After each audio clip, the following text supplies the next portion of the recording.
absolutely no time for this, but I just saw that they wanted to install it for $2 million. I was annoyed. I saw that they were going to let people speak on it, and then they took it away, and it's like, no. So now I have to do it. Is this your first time ever engaging with city government? City government, in Austin? Just real quick, this is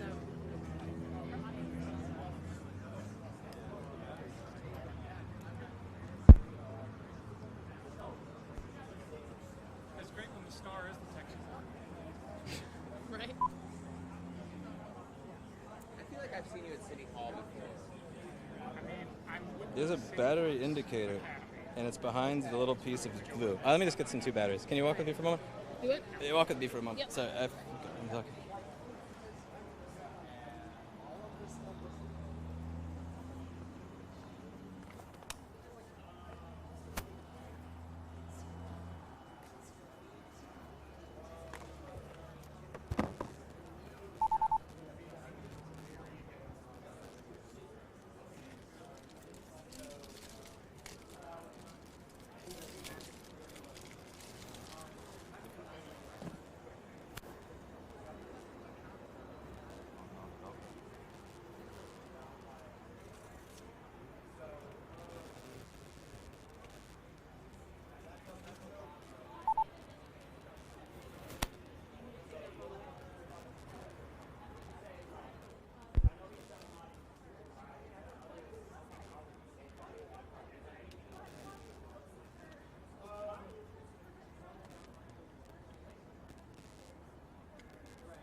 Well, let's see the words first.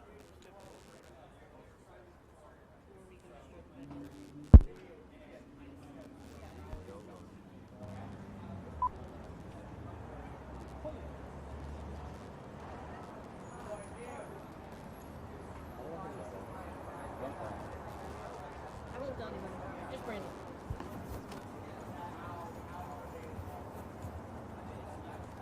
Appreciate what you're doing. Thank you very much. I'm born and raised here, so when I came across your video and I heard you say Austin, Texas, I was like, holy fucking bone, like I gotta hear this. And I really appreciate you doing what you're doing because coming home, I'm in the National Guard. I just served a year on Operation Lone Star, and I'm doing that, working with law enforcement and border patrol and everything. And coming home and seeing the neighborhood the way it is, it kind of disappoints me because I know the community's better. I know the people in my community and my neighborhood are good, honest people. You know, they don't want. What were you doing with Operation Lone Star? Counter human trafficking, intercepting smugglers, things like that. What was that like? It was intense at times, often boring though. But it was it flipped and flopped. It was a good time. Good time with my friends. Good time to get close to doing my job. Stopping human trafficking sounds like a lot of work, and it sounds very. If you can call that boring, you are braver than I am. I suppose, but it's like I know about the parks, Mount Bunnell. I can't remember the other two, but they're big issues, and to me, it means a lot that other people that are coming here to Austin are also speaking on these because. One of the biggest concerns is somebody who grew up, was born and raised here, and has seen the city change from the early 2000s to what it is now. It's good in some ways, it's bad in some ways. No city is perfect, of course, but it means a lot that people are coming here and try to take care of it. So I just want to say thank you for that. But also, I was curious because I want to get more involved. I want to encourage other Austinites, other people who are born and raised here. Like, this is your home. Have pride in it. It always starts with cleaning up your corner of the world. Thank you. It does, because, and I learned that a lot. My patriotism and my military service comes from Austin. It comes from this place right here because growing up, I was bullied and ostracized by the other Latinos in my neighborhood to a point. Oh, me?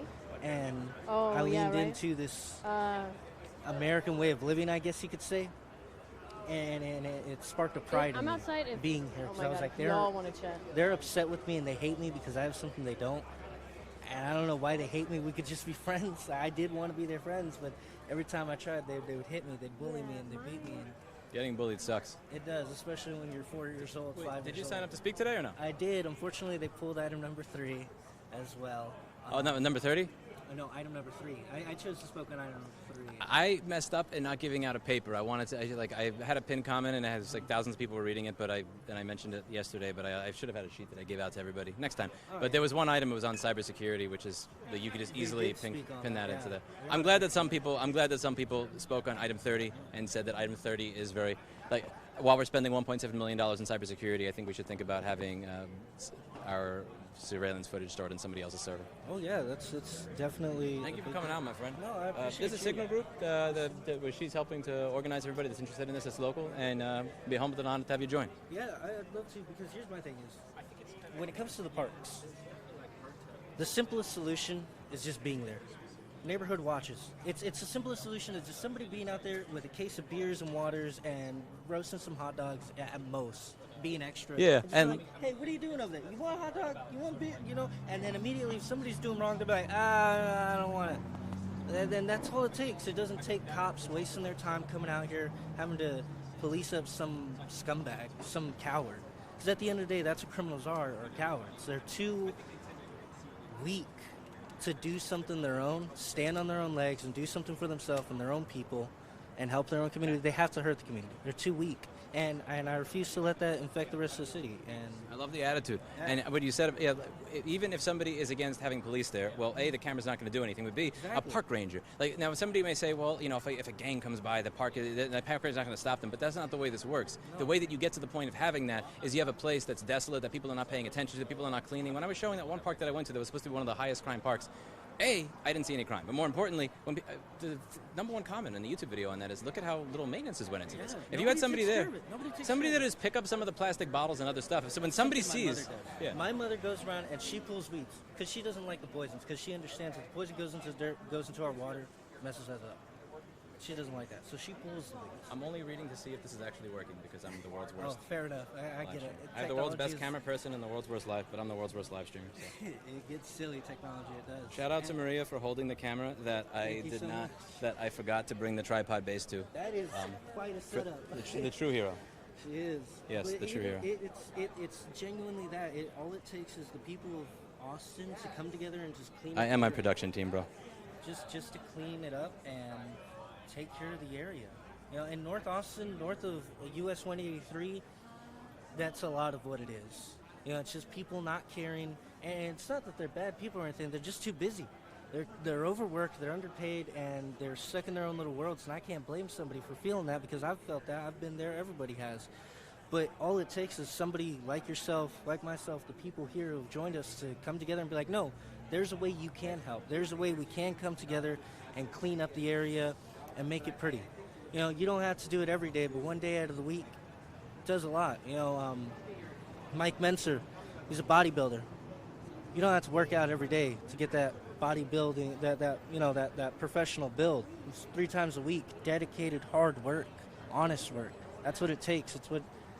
That's what gets us these results. I heard you speaking earlier, and I really appreciate what you had to say. That meant a lot.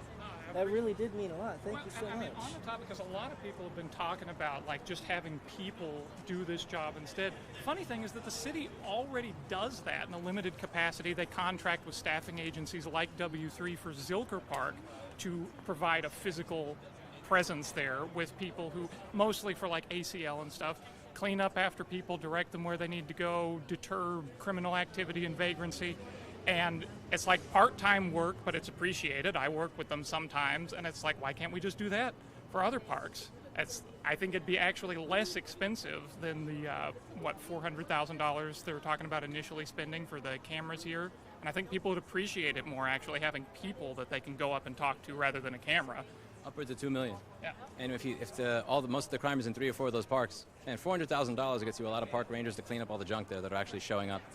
Because if you don't just get a gang that shows up randomly, you have an area that's just not paid attention to for a long period of time. And if it's not paid attention to for a long period of time, one person shows up, then 2, and then that's where you get that type of trouble.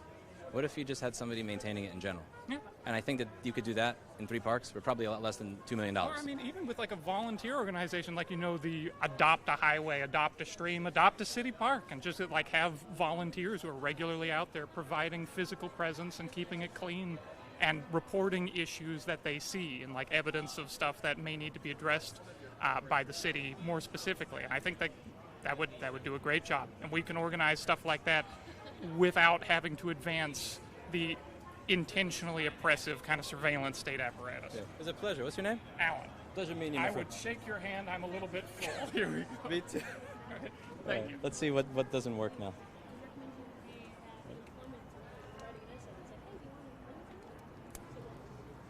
I also wanted to mention I'm with the current City Works Academy cohort, so I'm going through meeting with them with like the clerk's office and the auditors and everything, and learning about municipal government and speaking with some of the representatives directly. So if you have anything that you would like me to raise with them, I'm happy to do that. I'm going to be asking them some questions of my own, because I think like the process of speaking to City Council could definitely use some revision. I think there's a good portion of just the way the communication is done. I mean, just the fact that there was a memo that was sent out saying this is off the agenda. It was sent out on the afternoon of August 27th, but it's dated the 26th. Yeah. I mean, when you do that in combination with the fact that you hold these things at Thursday at 10 a.m., when, like, a lot of people, the reason that aggravated me is I get whatever sick days I want. Every company and nonprofit I have is owned by me. Most of these people have normal jobs. When you take a sick day, or it's coming out of a limited number. Some people may not even have those sick days. Some, because not everybody works for people that obey labor laws. Some people may have to trade a schedule with somebody else, so now they've traded in a favor. Like, I know what it was like to be there. I remember what it was like to deal with that shit. And it bothers me on their behalf. Like, for me, it's like, okay, whatever. It's next month or next day. Okay, it's an inconvenience. But for other people, that's lost money. And if they simply sent out an email saying, oh, by the way, I know you wanted to speak on this. If you want to speak on this time, I know how important it was to you last time. Just so you know, 2 weeks ago, somebody filled out this form to speak against you guys, and you may want to use this form so that you could speak as well because it's not on the agenda. Well, and, like, some basic stuff. On that item specifically, so the agenda is actually published by the clerk's office only 1 to 2 weeks ahead of time. The final agenda is published 1 week before the City Council meeting. So you can't possibly know that the item's not going to be on the agenda to sign up to speak on it 3 weeks before. And you need to, and in order to sign up for the form that they signed up for to speak, you have to sign up 14 to 21 days before. So if you don't know what the agenda is until 14 days before, but you don't even know which section to sign up for. I actually didn't even know that. So I know that in order to speak in the general public comment section, which is where they're speaking, in order to speak in that section, you need to sign up 14 to 21 days before. But I would not sign up on that because I want to speak on the agenda item. But you said it was going to be on the agenda in the memo that you sent me on August 27th, but now it's not going to be on the agenda. What the fuck? Yeah. So do I just sign up for both? I mean, and even if you do have a convoluted system, and I have a convoluted system, I have a pinned comment here telling people if you want to listen to this conversation, use your left earbud. If you want to listen to that one, use your right earbud. For the person saying I should fire my production team, I'm the production team. And the person behind the camera 100% agrees that the production team should be fired. Shout out to the camera woman. Shout out to the camera woman. She's the best in the world. Yeah, like if you have a convoluted system, then just send out an email. Oh yeah, by the way, if you want to speak, here's anything. Give people any sort of communication, because in lieu of any sort of communication on it, people will tend to assume the worst. And based on how the flock stuff has moved, I don't know anybody in Kentucky. Who are you? It's probably a robocall. If in the absence of information, people often assume the worst. And when you look at how these cameras have proliferated all over the country, it's the same story everywhere that you go. There was a city council meeting that was held outside of normal hours as an emergency, and then it got snuck through without anybody being able to speak on it. Over and over and over again. Now, this is not Flock, this is LiveU, but do I want to take that chance of that happening again? Well, and that's a specific thing, because Flock used to be in the city of Austin, and they removed it. They removed the Flock cameras, specifically citing privacy concerns. So it's like, okay, why are we here again? Now, and LiveU has presented some arguments of why they are more privacy conscious, which I generally tend to agree that they do have the objective of increasing community safety and making money. That always needs to be mentioned in mind. But I think that there are just better ways to do it. We don't need like oppressive cameras and vagrancy deterrence and more stuff. Austin has a bad reputation of shooing away the homeless population without actually meaningfully addressing it. I feel like that's one of the major things that this is going to do, more than actually addressing criminal behavior. Yeah, one of the ways that these work is they play really garbage music over the bullhorn on a regular basis and try to get people to go away. What, if they played the trumpet music, I'd be okay. Well, it was a pleasure meeting you, my friend. Yeah. If you want to join, there's she has a signal group for all the people that are local that are interested in this particular issue, and that may be interested in like-minded issues. So if you want, she's more than welcome to join. I'd love to have you. And I appreciate you talking about, because like I didn't read the agenda actively before. I'm going to try to do it from now on for every council meeting, but otherwise I would have never known this was happening. It would have just gone past. Nobody would have known about it. I feel really dumb for this. It's just because I have I'm trying to work on right to repair in a few states. I'm trying to work on this new, like, revoking this federal law that is really annoying. And this is a bit of a side quest, so like I've time to do too many things. I feel stupid for this, but admitting it, I didn't even read the agenda until like a week ago to realize that this was not on it. And for some reason, in my brain, like the part of it just turned off that knows to not trust a politician. Because when it said, this will be, yeah, we're bringing this back September 25th. I don't know what happened. It was some neuron that just died. I actually believed it. It's so fucking stupid. I actually thought that, like, oh wow, yeah, they said that. I didn't think, my normal brain, which has complete distrust for any politician or company, wasn't there. Which is, oh yeah, they're going to allow the company to sign up to speak and then set it up procedurally so that none of the people can speak who are against it. Like when I looked at it, it clicked to me, and I actually wound up flipping my table in the middle of my workday. Well, thank you very much. It's a pleasure meeting. Thank you so much for taking the time and everything. I think that's what got me to flip my table. It's not that they did it, it's that I was stupid enough to not actually anticipate that occurring. The person. I'm Tim. Pleasure to meet you. I prefer not to be on camera. I No just worries. heard you say earlier that there's a sign-up sheet for information on future events like this. She has a Signal channel that she's running for everybody who's kind of interested in it, and also similar issues that are like-minded in the Austin area. Nice. So I'd love to have you there. I appreciate it. Thank you. I appreciate you doing this too. Good Are too. you the YouTuber that everyone's sending me videos of? And Uh-oh. the reason people are here? Yeah? Great. I'm a reporter with KXAN, the NBC affiliate here I'm in a Austin. pretend reporter Good to that- meet you. with- Oh, fun. Any chance you have time to chat with me? Sure. Yeah? Do a Let's camera head on. swap? Yeah, what the hell? Yeah? Okay. Let's have some fun. Does this thing actually work? Can you hear it? Can you hear yourself out of this one? Hello? Hello? Yeah, no, I can. We need a new volunteer. We need a new volunteer for conversation too. I guess you get the whole distance. Yeah. I think I can physically... Louis, go interview. I believe in you. Let's see if the battery in there is going to die soon. 100? What is camera? Thank you so much. You don't mind You have my number. Yeah, of course. You don't mind me passing it also to Andy Hogue, who's the communications director? Yeah, just use Signal. I never read my text messages. It's all spam. Okay. It's all... Hi, how are you? Thank you for coming by. Pleasure meeting you. Thank you. Okay, can I double mic you? Sure. Cool. You already know what to do with that, obviously. You better not be using my frequency. 566122? Oh, okay, you're further enough. I have never had that happen before. That would be the first. I had that happen the last time I was here, but I'm a hack pretending to be a camera person. What a mess I think I've exceeded the threshold of wires after which security will not allow you into City Hall. Do you have wind noise? You want me to put a fluffy thing on? Have you hit anybody with it? Not yet. Very disappointed. I asked for that. That was the first smile I saw from her this morning. She's been smiling at me. Okay, let's. You want the phone so you can see the chat? People? Yes. Use. Okay. Yeah, people will get I pinned it. It is what it is. It is what it is. People will figure it out. Yeah, They'll read the pin comment eventually. All right, ready? Thank you for being in the shade. The last interview that I had, he wanted a good shot, so he put me right in the sun, and I was having. I was overheating. Hell yeah. Let me know. Let me know. I know you got a job to do. First and foremost, while I'm setting up, could you say and spell your name for me, please? Louis Rossman, Who has something to say Rossmann. about why they're angry in here? I don't know. Who wants to be interviewed? No, that's a dirty word. Let's see. You don't have to say. Let me just say you don't have Mostly to say anything shills. revolutionary. People that Just try to like sell why you ExpressVPN. Hell no. Get People you to wanna buy hear, like- Audible. Sure. Let's see. I'll just say. Up or something? You can do whatever you Oh, want. okay. I don't know. Just my name is fine. Yeah. Okay. I'm Wanna out be here taller because than I you. don't want to see taxpayer dollars spent on putting AI surveillance in all the parks. Oh, no, I'm I think just like spending 5 minutes $400,000 to $2 million Yeah, if you just have my a few bike break-ins in 3 or 4 I was parks is a watching, massive I waste think of money. There's a million different ways that you can deal with that other than this. So it's a combination of me not wanting to see that in the parks, and also I don't particularly like the way the city council went about putting it on the agenda, revoking it from the agenda, telling people that we can go back on the agenda next month. It doesn't go back on the agenda next month, but actually we're going to have people from the camera company show up to talk about it. You're not going to be able to talk about it.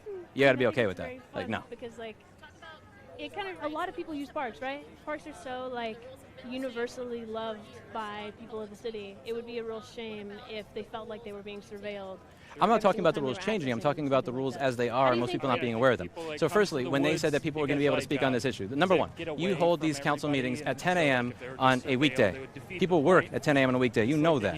So there's better times to be holding this if you're going to be speaking about contentious issues. Now, if you have 50 or 100 people sign up, and then you say less than 24 hours before that's supposed to be spoken on, this to be taken off the agenda, that's strike two. Strike three is you sent that on August 27th in the afternoon, but your memo is dated August 26th. So that was one full day that either you decided this one day before, you just didn't want to let anybody know, or you did, but you backdated. I don't know which one it is, but that's one full day where you could have told people, here, change your schedule. Oh, you took a sick day, undo your sick day. Oh, you changed your schedule with somebody else so that you could come out here, undo that. You don't need to do that. I think that that's somewhat inconsiderate. Now, when people show up, you have hundreds of people that were out here talking about saying that I don't want these cameras in my city. It said in the memo that you'll be able to speak on this on September 25th. We expect to have this come up on the next item in the agenda. But it's not on the September 25th agenda. You don't let anybody know that it's not on the September 25th agenda. But the camera people have signed up to speak on it. I didn't want to put Now, if you don't know what the agenda is until I think something around a week or two before that hearing, but you also have the issue that you're not allowed to sign up to leave general public comments until 14 to 21 days before. So I would have to sign up if I kind of in stumbled order on to my anticipate words. this. I would have to assume that what you said is not true, and then sign up to speak in both places, which most people are not going to do. High, but I mean, they are I tried to building a lobby at the bridge, state and federal level. I've and gotten laws passed in that 4 sounds states, like a and good I didn't even allocation anticipate of resources as opposed to $2 million on a it surveillance feels like camera. It's intentionally The opaque. mayor was Either on intentionally us. or it Anytime isn't, we nobody deviated, cares he just to said, try and get "You're less people done. to show up." You're done." Yeah, so give me an overview of the whole thing. How was it when you walked in? How was it when people started going up? He made jokes. He was somebody signed up under the name Anita Number Bong one Hit. is I think that so he was talking about a 2-minute bong hit. Y'all do not do that. Take this seriously. He made a joke about, a 2-minute bong hit. These have been used to yeah, track people. that sounds pretty good right now, actually. To stalk their and then every now, there were some people who were talking about their actual topics. Some of the topics were actually really serious, like people being picked up for traffic tickets and jailed for 20 hours. It was good to hear people talking about that. I don't think that that's the best way to do it. We would show up and I also don't think this is the best way to engage with the say a general couple public. words, Now, talk about in the surveillance system. Nope, you're done. If it's not intentional, I hope that the way the city council engages with people changes a little bit. Right? But it was a good show of force, I imagine. And we were all clapping. I tried to get people to clap at the end of people who were talking about the actual issues as well, but we all supported ourselves in there. I was not surprised at the amount of people who showed up. I was surprised at the amount of people that showed up to speak, even though it's not on the agenda, because a lot of the people that are in my audience are shy. Even when they are allowed to speak, that they're so when I've been pulled a trying bunch to get of people things organized before to discuss rights anyone around could the talk. country, That one and when guy they show up to the local came out legislative with, hearings, he didn't get to sometimes speak they're shy twice in a and they say, row "I'm because sorry, they I'm just pulled gonna say his I was gonna item speak, but I was today. So the fact that people are showing up for anybody to speak that on doesn't know, something that City they're Council not is able to supposed pull to items speak the on same day is or the day very before. surprising, but this also is not it makes me very happy. Maybe not I'm very proud of specifically for us. They do this pretty frequently anyway. There's 60-something items in the agenda. Sometimes they do pull them, but I said that you're allowed. I don't know if any of us can speak to whether they pulled them because of the people speaking. But they said you can discuss it on the 25th. Speaker, and then on the 25th, it's not on the agenda. Actually put up a decent argument. Is there, and they're going to be able to speak. He corrected the mayor that yes, we are talking about the surveillance cameras today. It's at noon and it's private. So yes, there will be talk of surveillance cameras today. Whether you hear us or not. You signed up to speak last time, and you're one of the people who for anybody who doesn't know, saying that each city you're council allowed to meeting speak has a next time on public September 25th. comments section. Public Show up, comments sign is up a for a different portion item. of the city council meeting you can 33 sign is up not for the 2 cameras weeks this in time? advance, Maybe where you there's can talk something else about for anything. 33. For instance, It's an opportunity 30 for you was to speak to your council on, members it was one-on-one, on to get them to hear an issue that maybe cybersecurity. It was they a not $1.7 be million aware of. What has surveillance happened today is that contract. 2 Not LiveU surveillance contract. It was a representatives have $1.7 signed up to take cybersecurity contract. 2 of those So 10 if spots. You want speak on item 30. To speak And about say, an I item think that it's was great that we're not spending money supposed on to be cybersecurity, and I on think the we should keep agenda this in today. mind before we decide And to a lot of spend people are $2 upset about that because on it's AI not surveillance the public that comment is section stored is on not somebody meant else's for server. lobbyists. It's not meant as an alternative channel for you to talk about your item that's been pulled. And so we today wanted to come out and also use formal channels, maybe not exactly in the way that they were intended, but still following the rules to let our voice be heard as well. And we definitely let them hear it. I would say about a week and a half ago. Yeah. Hell yeah, we However, definitely let them you're hear also it. talking to All right, me let's get post, talking to you, Nick. I'm talking already, so I'm sorry if I'm getting... All right.